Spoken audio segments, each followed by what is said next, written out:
Huddle up!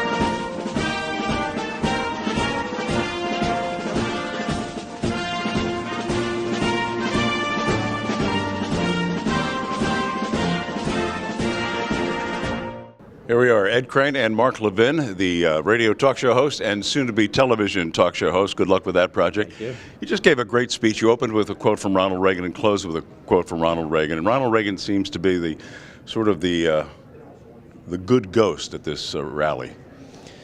Well, you know, Reagan really made CPAC, and he was the center of the conservative movement. And since we're going into this crucially important primary, and we need to have a conservative take on Hillary Clinton or whomever the Democrat nominee is going to be, the idea that we should run away from Reagan is absurd.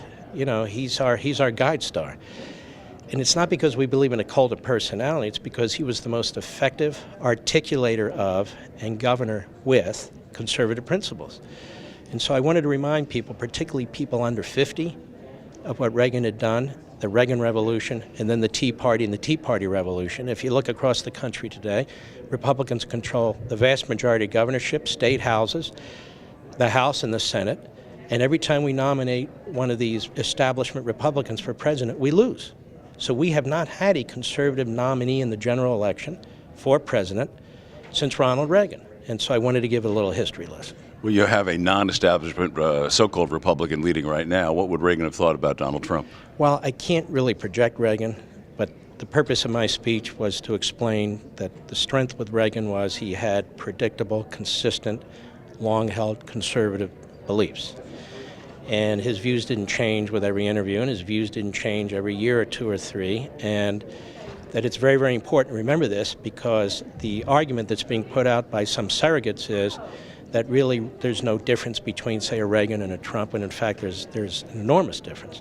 People will make and draw their own conclusions. From my point of view, we need to nominate the most conservative person for president that we can to help in reverse course. You see Ted Cruz as the man right now? Ted Cruz is definitely the most conservative guy, and I'm a big fan of Ted Cruz's. And if you listen to my show, it's pretty obvious that I think he is he's the guy closest to Reagan. There's no question about it. You look at the numbers. Everybody seems to think Trump is a runaway train, but the delegate numbers aren't that far away. Cruz is within striking distance. Yeah, I know, and you got surrogates all over TV and radio spinning this stuff. My view is we have a lot of states left. We've got a lot of winner-take-all states, and you fight to the end.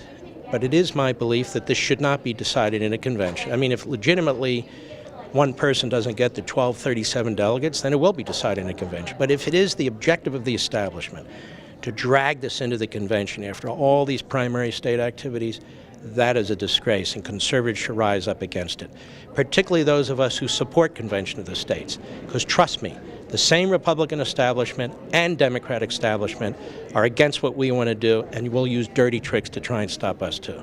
Do you think convention of the states is going to fly in the next couple of years, or do you think it's going to be the kind of thing that we have to pressure Congress to make the changes without a convention of the states? Well, Congress is not going to do it. So it's the only option. It is the constitutional option. It's what the framers gave us to address a situation like this. And I feel very positive about it.